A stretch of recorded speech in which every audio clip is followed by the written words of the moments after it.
नमस्कार श्रीरूपन एस्ट्रोलॉजर चैनले आपनादेरके प्रत्येककेई स्वागतम जानाई। आमी श्रीरूपन एस्ट्रोलॉजर विगत 26 बछर धरे ज्योतिषी पेशार साथे काज करछि ओ 18टा बछर धरे ज्योतिषी शेखाচ্ছি। आजके एकटा युवकेर हाथ निये एसेछि, खूब सुंदर हाथ, तबे जातकेर कि करेन आमी पेशाय जिज्ञासा करलेन उनी किन्तु लज्जाय बोलते पारछेन ना बा बोलते चाइलेन ना। এটা আমি কেন আলোচনা করলাম, এই আলোচনাটা না করলেও চলতো। দেখুন, যে পেশা কাউকে খেতে দেয়, পড়তে দেয়, তার সংসার চলে, সেই পেশা কি করে ছোট হতে পারে, সেই পেশাতে কি করে লজ্জা হতে পারে, এটা কখনোই করবেন না। শনিদেব ভীষণ অসন্তুষ্ট হয়। শনিদেব অসন্তুষ্ট হয় আপনি যে কাজ আপনাকে খেতে দিচ্ছে, পড়তে দিচ্ছে, সেই কাজ যদি আপনি গর্বের সাথে না বলতে পারেন, সম্মানের সাথে না বলতে পারেন, তাহলে আপনার জীবনে শনি কোনোদিন ভালো হবে না। তাই শনিদেবকে ভালো করার জন্য যে কাজই করছেন, যে কাজ আপনাকে খেতে দিচ্ছে, পড়তে দিচ্ছে, আপনাকে চলতে দিচ্ছে, সেই কাজকে আপনি গর্বের সাথে বলবেন। বুঝতে পেরেছেন? যদি এটা বলেন শনিদেব ভালো হবে, জীবনে কর্ম আর জীবনে উন্নতি সফলতা নিশ্চিত হবে, কেউ আটকাতে পারবে না। আমার কাছে ছোট কাজ বলতে বোঝায়, আমার কাছে ছোট কাজ যারা নেশাকর দ্রব্য বিক্রি করে কিংবা লটারির টিকিট বিক্রি করে বা এই ধরনের কাজ করে, মানুষকে ক্ষতি করার জিনিস বিক্রি করে, সেগুলো ছোট কাজ বা নিচু কাজ বলে চিহ্নিত করি। একজন ড্রেনের সুইপারও আমার কাছে অনেক বড়, একজন মুচিও আমার কাছে অনেক বড়, কারণ তারা খেটে খায়, তারা কিন্তু সমাজের জন্য কাজ করে। যারা সমাজের জন্য কাজ করে বা দেশের জন্য কাজ করে তারা কিন্তু অনেক বড়। তাই অনেকেই মনে করে যে বড় কাজ কি, অবশ্যই আপনি যে কাজটা করছেন এটা কিন্তু খুব বড় কাজ, এটা বড় কাজ, খুব ভালো কাজ। তাই এটা নিয়ে কোনো চিন্তা করার কিছু নেই ভাই। যারা ছোট কাজ করছে, যারা ছোট কাজ, আমি আমার পয়েন্ট অফ ভিউ থেকে ছোট কাজ বলতে যারা সমাজের ক্ষতি করে, জানে তো যে এগুলো খারাপ কাজ, এগুলো সমাজের জন্য ভালো নয়, তার সাথেও যারা নেশাকর দ্রব্য বিক্রি করে বা ওই ধরনের কাজ করে তারা ছোট কাজ। চলুন আমরা কাজ নিয়ে আলোচনা করলাম, প্লিজ কিছু মনে করবেন না, কারণ এটা আমার মতামত। যদি কারোর ডাউট থাকে বা কোনো রকম বিতর্ক করতে হয়, এই নাম্বারে ফোন করে আমার সঙ্গে ফোন করবেন, তা আমি তাদেরকে উত্তর দিয়ে দেবো। ছোটো এই ভিডিওতে বেশি কিছু বললে ভিডিওটা বড় হয়ে যাবে। চলুন আমরা আলোচনা করব। এই মুহূর্তে জাতকের হাতে দেখব সুন্দর একটা, দেখতে পাচ্ছি আয়ুরেখা, দেখতে পাচ্ছেন আয়ুরেখা একদম সুন্দর আছে। এইরকম আয়ুরেখা যাদের থাকে তারা কিন্তু দীর্ঘ লং টাইম বাঁচে এবং পরিবারের পিছনে প্রচুর খাটে, মানে পারিবারিক দিকটা তাদের কিন্তু ভীষণ ভালো হয়। তাহলে আয়ুরেখা নিয়ে শুনলেন। এবার আমার যেটা আলোচনা করবো সেটা হচ্ছে মস্তিষ্ক রেখা। দেখতে পাচ্ছেন মস্তিষ্ক রেখা একদম সুন্দর এবং স্পষ্ট। যথেষ্ট বুদ্ধিমান ব্যক্তি, যথেষ্ট বুদ্ধি রাখার মতো ব্যক্তি।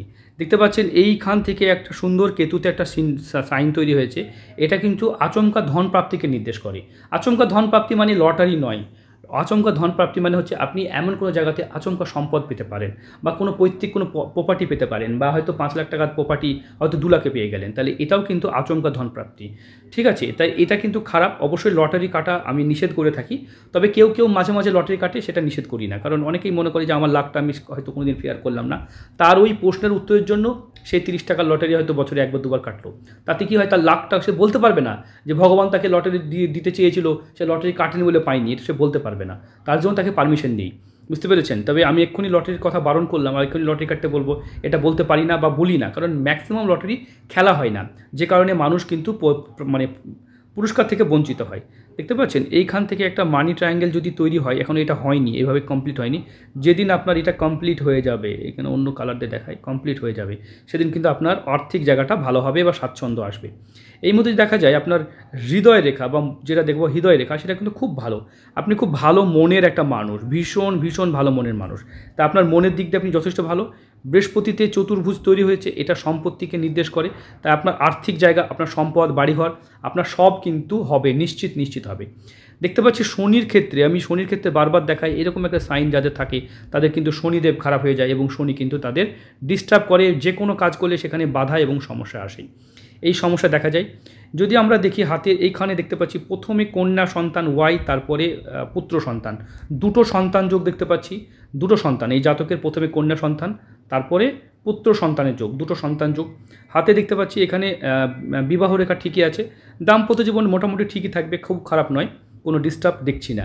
তবে হৃদয় রেখা থেকে কিছু রেখা নিচের দিকে নেমে আসছে, যেটা কিন্তু জাতককে ডিস্টার্ব ফেলবে, মানে পরিবারের কিছু মানুষ তাকে খুব শোষিত করবে। হাতে মিস্টিরিয়াস ক্রস বা যেটা আমরা ক্রস বলে থাকি, সেটা কিন্তু এইখানে এরকমভাবে তৈরি হয়েছে। এই ক্রস কিন্তু পৃথিবীর মাত্র 3% অংশ থাকে, এটা কিন্তু আগে থেকে সব কিছু বুঝতে পারে। তাই আপনি একজন ভালো একদম সিকিউরিটি হিসাবে যদি কাজ করেন তাহলে এই ডিপার্টমেন্টে আপনি অনেক বড় পদ পেতে পারেন। তবে এখানে কি করে আরও বড় করা যায়, আরও কী করে বেটার করা যায়, এই বিজনেসকে কী করে আরও গ্রো করা যায় সেই দিকটা ভাবতে হবে। বেটার সিকিউরিটি এজেন্সি নিতে হবে, দরকার হলে আরও বেটার পরিষেবা দিতে হবে। এই জায়গাতে আপনি কিন্তু ভালো কাজ করতে পারবেন। এছাড়া আপনার কিছু ব্যবসা আছে সেগুলো করতে পারবেন, সেটা আমরা আলোচনা করব। দেখতে পাচ্ছি হাতের এই যে শনির ক্ষেত্রে আড়ি রেখা, এই যে আড়ি রেখা, আপনি যে কাজে শুরু করেন বাধা এবং বাধা এবং বাধা থাকে। হাতে রবি রেখা, একের অধিক কাজ করেছেন, আপনি জীবনে অনেকগুলো কাজ করেছেন, কোনো কাজে সফল হতে পারেননি, কারণ রবি রেখা পার্মানেন্ট নয়। আপনার প্রত্যেকটা কাজে অধৈর্য বা মানে তাড়াতাড়ি গিভ আপ করে নেন। দেখতে পাচ্ছি এখান থেকে বিজনেস রেখা, এখান থেকে ব্যবসা রেখা উঠেছে, যদিও এটা ব্যবসা রেখা হিসাবেই চিহ্নিত করে, যদিও ভাগ্য রেখার অংশ, তবে এটা এইভাবে যেহেতু বুধের দিকে যাচ্ছে তাই এটা ব্যবসা রেখা হিসাবে চিহ্নিত করা হবে। যদি বুধের ক্ষেত্রে যাই, এইটাকে ভাগ্য রেখা হিসেবে চিহ্নিত করব, এটাও ভাগ্য রেখা। এবং ভাগ্য রেখা আপনার জীবনে এটা একটা কর্ম করেছেন, ছেড়ে দিয়েছেন, আবার একটা কাজ ছেড়ে দিয়েছেন, আবার একটা কাজ ছেড়ে দিয়েছেন, মানে জীবনে বারবার কর্মের পরিবর্তনকে নির্দেশ করছে। আমরা অন্য হাতটা দেখব। দেখুন এটা ডান হাত, দেখতে পাচ্ছেন এইখান থেকে কিছু রেখা মানে এই রেখাগুলো কিন্তু প্রভাবশালী রেখা বলা হয়। এটা খুব ভালো রেখা। যদি হাতে এরকম কোনো রেখা দেখতে পান, একের অধিক রেখা দেখেন, তাহলে কিন্তু এই রেখাটা কিন্তু খুব সুন্দরভাবে জীবনকে সাকসেসের দিকে নিয়ে যায়। অনেকেই জানেন না, অনেকেই মনে করেন। আর যারা হাত বিচার করতে চাইছেন স্ক্রিনে নাম্বারে যোগাযোগ করতে পারেন। এই জাতক তো তার প্রশ্নের উত্তর পেল। যাই হোক, আপনারাও মনে করলে আপনারাও যোগাযোগ করতে পারেন। আমরা বাম হাতটা দেখব। এই বাম হাতে জাতকের কিন্তু আয়ু রেখাও ঠিক আছে। দেখুন আয়ু রেখা কাদের ঠিক করা উচিত? যারা সিকিউরিটির কাজ করছে বা যারা রিস্কি কাজ করে, মানে যেখানে এই ধরনের কাজ করে, তাদের কিন্তু আয়ু রেখাকে ঠিক করা খুবই জরুরি। যদি আয়ুরেখা ঠিক না থাকে তাহলে কিন্তু আপনারা কখনোই একটা বড় মানুষ হতে পারবেন না। তবে আমি আপনার হাতের যে দেখছিলাম, বাম হাতে কিন্তু খুব সুন্দর যোগ আছে। আপনার স্ত্রীকে নিয়ে যদি আপনি কোনো বিজনেস করতে পারেন সেটা কিন্তু খুব ভালো হবে, কারণ আপনার স্ত্রীর হাত বাম হাত, সেই হাতে কিন্তু সাপোর্ট দেখতে পাচ্ছি। অনেক সময় হয় না যে জীবনসঙ্গীকে নিয়েও কোনো কিছু করা যেতে পারে, কোনো দোকান, কোনো ব্যবসা করা যেতে পারে। হাতে অনেক ভালো সাইন ছিল। আমরা অন্য হাতগুলো দেখব, সেই হাত থেকে উত্তর দেব। জাতকের এই মুহূর্তে যদি দেখা যায় তাহলে প্রথম জীবনে যে মণিবন্ধন চেনের মতো, মানে নিজে পরিশ্রম করেই কিন্তু ভাগ্য গড়া। হাতে কিন্তু একদম মানে এই জাতক কিন্তু ভীষণ পরিশ্রমী, কিন্তু নিজের কাজকে নিয়ে সঠিক পথ দেখানোর যদি কোনো ব্যক্তি পায়, কোনো জ্যোতিষী কোনো কারোর ভাগ্য বদলাতে পারে না, কোনো জ্যোতিষীর পক্ষে সম্ভবও নয়। তাহলে জ্যোতিষী কী করতে পারে? জ্যোতিষীকে কেন যাবো আমরা? জ্যোতিষীর কাছে যাবো আমাদের গুড পয়েন্ট, ব্যাড পয়েন্টগুলো তুলে ধরতে, মানে আমাদের জীবনে গুড অপরচুনিটি কী আছে, কোন রেখা আমাদেরকে ঈশ্বর ভগবান দিয়ে পাঠিয়েছে, সেগুলোর উপরে কাজ করে আমরা আমাদের জীবনকে নিজেরাই বদলাতে পারবো। জ্যোতিষী শুধু পথ দেখাবে, জ্যোতিষীর কাজ আর এর বেশি কিছু নয়। অনেকে মনে করে জ্যোতিষীর কাছে গেলাম সব ভাগ্য পাল্টে গেল। অনেকে মনে করে যে এই জ্যোতিষী তো বিশাল দামি কথা বলছে, হেভি কথা বলছে, তাহলে এর কাছে গিয়ে আমরা ভাগ্য বদলে দিই। 15 মিনিট টাইম দিল জ্যোতিষী, আপনি কী করবেন? দামি পাথর লিখে ছেড়ে দিল। আপনি 1 লাখ টাকা 1.5 লাখ টাকার পাথর লিখে দিল। আপনি কিনলেও আপনি ফকির, আর না কিনলেও জ্যোতিষীর দোষ নাই। জ্যোতিষী কী বলবে যে আপনি তো কিনেননি তাই আপনার ভাগ্য চেঞ্জ হয়নি। তাই জ্যোতিষী কিন্তু এখানে কিন্তু বিরাট বড় মানে গেম খেলে দেয়। তাই আপনারা অনেকের সময় এরকম দামি জ্যোতিষীকে যাচ্ছেন কিন্তু কোনো লাভ পাচ্ছেন না, কারণ তারা কিন্তু এমন দামি পাথর লিখে দিলেন যে আপনি কিনতেই পারলেন না। আর যারা কিনলেন তারা তো ফকির হয়ে গেলেন, আর যারা কিনলেন না তারা জ্যোতিষীর নামে বদনাম করতে পারবেন না, কারণ তার দেওয়া রেমেডি তো পড়েননি। তাই এরকম করে হয় না। যখন তার কোনো প্রবলেম থাকবে, সে প্রবলেমটাকে ভালো করে বুঝতে হবে যে প্রবলেমটা কী। তার জন্য আমার 7 দিনের পরিষেবা দেওয়া থাকে, যাতে আপনি আপনার প্রবলেমটা বুঝে তার সমাধানটা করতে পারেন। আরে আপনার প্রবলেম আপনাকেই সমাধান করতে হবে, জ্যোতিষী কোনোদিন কারো ভাগ্য বদলে দেবে না। এটা কিন্তু মাথায় রাখতে হবে।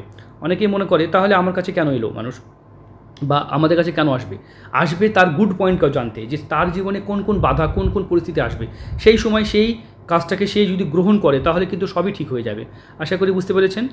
এই যে ট্রায়াঙ্গেল, এটা খুব ভালো ট্রায়াঙ্গেল। অনেকে জ্ঞান দিলাম, কিছু মনে করবেন না, কারণ অনেকেই সত্যি কথাগুলো বলেন না। দেখতে পাচ্ছেন এইখানে এই যে সাইনটা, এটা মৎস্য সাইন তৈরি হচ্ছে। এটা কিন্তু আপনার জীবনে উন্নতি, সফলতাকে নির্দেশ করবে। হাতে হার্ট লাইনে অনেকগুলো দেখতে পাচ্ছি, এগুলো কিন্তু পৈতৃক সম্পত্তি বা গিফটেড সম্পত্তি পাওয়ার যোগ তৈরি হবে। মানে আপনাকে খুব ভালোবেসে সম্পত্তি দিতে চাইবে। এবার আপনি যদি তার সাথে খারাপ ব্যবহার করেন, তার গলা টিপে ধরেন, তাহলে আপনি সম্পত্তি পাবেন? নিশ্চয়ই পাবেন না। তাহলে আপনার এই সম্ভাবনা তৈরি হবে। এটাকে আপনাকে ঠিক করতে গেলে কী করতে হবে? আপনাকে নিজেকেও সেই চেষ্টাও করতে হবে। কোনো কিছু আছে আর সেটা যদি না করে, একটা দামি পেন পেয়েছেন, সেই পেনটা দিয়ে আপনার কথা হচ্ছে লেখার, আপনি ওটা দিয়ে যদি ফুলের টব ঘুরতে শুরু করে দেন, তার পেনের নিব খারাপ হয়ে যাবে বা পেনের এটা লেখার জায়গাটা খারাপ হয়ে যাবে না। তাই যেটা দিয়ে যেটা কাজ সেটা তো করতে হবে না। তাই অনেকে কি করে, সঠিক কর্ম না করে বেঠিক কর্মের দিকে ছোটে, যে কারণে তাদের উন্নতি হয় না। এই হাতের জাতকের হাতে বিজনেস গ্রো মানে ব্যবসা দেখা, এটা ব্যবসা করলে বেশি সফলতা হওয়া যাবে। এবার যদি ব্যবসা না করে, এই যদি এখন সিকিউরিটি কাজের কাজ করে বা এমন একটা কাজ করছে যেখানে তার উন্নতিই হবে না, তাহলে সে যতই খাটুক, একটা কলমকে দিয়ে যদি আপনি যতই খুঁড়েন, যতভাবে প্র্যাকটিস করেন, তাহলে এই কলম তার মর্যাদা পাবে না। বুঝতে পেরেছেন? তাই আমরা যে কাজ জানি সেই কাজই করব এরকম নয়, আমরা যে কাজে যোগ্য সেই কাজ করব, তবে আমাদের জীবনে কর্ম দিয়ে সফলতা আসবে। কারণ পৃথিবীর যত সাকসেসফুল মানুষকে আমরা চিনি, তাদেরকে কিন্তু আমরা কর্ম দিয়েই চিনি। বুঝতে পেরেছেন? অনেকে মনে করে যে বউ দরকার, বাচ্চা দরকার, ফ্যামিলি দরকার, ঠিক আছে, বাড়ি দরকার, গাড়ি দরকার, বাইক দরকার, সবই দরকার। সব দরকারের পিছনে ছুটতে গিয়ে মেন দরকারটাকে সেটা ভুলে যায়। সত্যি কথা বলতে গেলে আজকে যদি বিরাট কোহলি, সচিন তেন্ডুলকার, মহেন্দ্র সিং ধোনি, অমিতাভ বচ্চন, শাহরুখ খান, অরিজিৎ সিং এদের নাম করি, ওরা কোনো বাড়ি গাড়ি কোনোর পিছনে ছুটেনি, শুধু কর্মের পিছনে ছুটেছিল। তা আজ তাদের পায়ের তলায় সব পড়ে আছে, চাইলে তারা 100টা বাড়ি করতে পারবে। বুঝতে পেরেছেন? তাই কর্মকে 1 নম্বরে রাখতে হবে।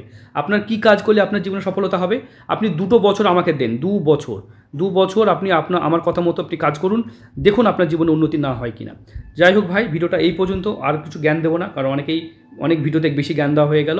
তাই চ্যানেলটিকে সাবস্ক্রাইব করুন, সঙ্গে থাকুন। এই ধরনের ভিডিওর জন্য নতুন কোনো বিষয় নিয়ে আবার দেখা হবে।